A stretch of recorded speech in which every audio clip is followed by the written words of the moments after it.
After a few years of doing videography, I've come to a few conclusions that I think can help other videographers no matter your level of experience. Number one, you must own at least 2 cameras to hold yourself out as a professional. There have been almost no shoots in my career that truly only needed 1 camera, even if the second camera was only needed for like a 3-second shot or even a safety shot that wasn't even used in the edit. Now this rule might not apply if you're working with a truly high-end cinema camera, something like $10,000 plus, but in that case, you're probably not watching this video. But seriously, you really do need 2 quality cameras. And when I say quality, I mean features like the ability to shoot in a log profile, 4K at higher frame rates, and probably dual card slots to make sure you have backups of the client footage. This ensures you're able to video pretty much any client's needs, it makes you look more professional, and it lets you charge a higher price point. Number 2, having a mix of full frame and crop sensor cameras can be a real advantage. I've heard a number of people talk about how owning full frame and crop sensor cameras together is a pain, but I view it as just the opposite. I think the advantage is that you essentially double the number of full frame lenses you have, since shooting on a crop sensor camera adds a zoom factor.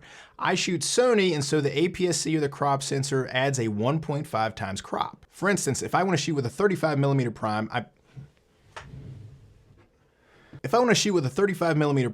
put it on my full frame camera. However, if I want an approximate 50mm prime, I put the 35mm full frame lens on my crop sensor camera. This same premise means your full frame zoom lens is now in a completely different category when you place it on your crop sensor camera. And if you do want to buy dedicated crop sensor lenses, they're typically way cheaper, so you can get what you need for less money. If you're getting value from this video, I'd truly appreciate if you'd hit the like button and consider subscribing, as it really helps grow the channel to more wonderful people. Number 3, keep your pricing simple and transparent. How to price video work is a pretty common question for beginners, and even pros have wildly different opinions.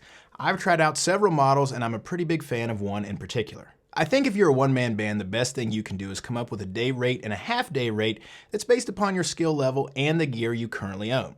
Now, this assumes that you have a pretty decent gear kit that can cover most shooting scenarios, including cameras, lenses, microphones, and basic lighting. This means when a client hires you, they're getting access to both your skills and your tools. Now, I liken this to if you're hiring somebody like a plumber or an exterminator. If you hire a plumber to come fix a leak, you're getting access to both the plumber's skills and the basic tools of the trade that you expect them to bring. Then I recommend setting hourly rates for pre-production and post-production. They don't have to be the same, and then you're ready to price any job. It's then up to you whether you want to put these on your website, but in any event, it makes estimates and invoicing pretty simple. Number 4, you may want to be cool and hip, but the client wants a professional. Videography is a professional service in exchange for the client's money. Oftentimes, videographers are young, maybe even down into their teens, and while you may think you're cool and a great creative, keep in mind that your client relations need to stay professional. This goes to how you communicate with the client, being prompt and reliable, and how you approach payment.